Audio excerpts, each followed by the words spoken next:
para sa mga kamot nga nagalagad sa simbahan. Sa likod sa simbahan, sa hilom nga lugar, na ay mga labandira nga pirmi na gandam. Sanina sa altar, kurtina panapton, nilimpyo ban gugma, dili lang panagway, kundili kasing-kasing gyud. Walay makakita, walay magdayeg, pero ang ilang buhat sa langit adunay bilig yud kaayo. Sa matag kusot ug laban na ay pag-ampo, Ginoo dawa ka among serbisyo.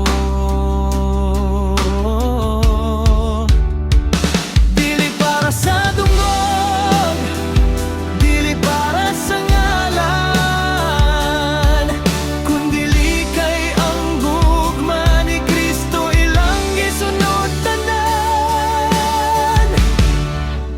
Church laban dira, kamot nga matinudanon sa matag laba, gugma ang gihalad karon. Church laban dira, walay makakita,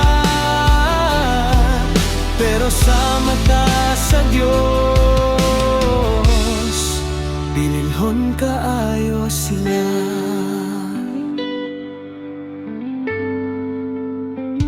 Bisan init ang adlaw o bugnaw ang tubig, padayon gihapon kay gugma ang naglihok. Sa limpyo nga panakton nga gamiton sa altar, na ay pagpaubos, pagtuo o pagdayeg nga tinaw. Dili lang sanina ang ilang gihimo, kundili kahimtangan nga andam sa pagdayeg sa Dios. Kay ang Dios nga naghinlo sa sulod, mao ang Dios nga ilang gialagaran gyud.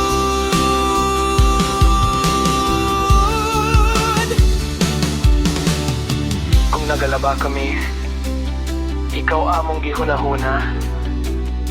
Jesus, sa matag kusot, ikaw among gisilbihan. Church laban dira, padayon sa pag-alagad, bisan walay makakita, ang Diyos nagtan-aw.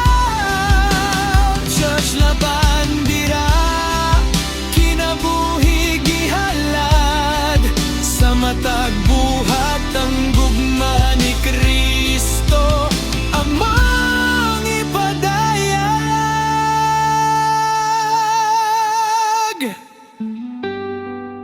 Salamat, Ginoo, sa mga kamot nga mapainobsanon. Sa church labandira nga matinud-anon, ang among kusog, ikaw among tinubtan, hangtod sa hangtod, ikaw ra gyud among Dios.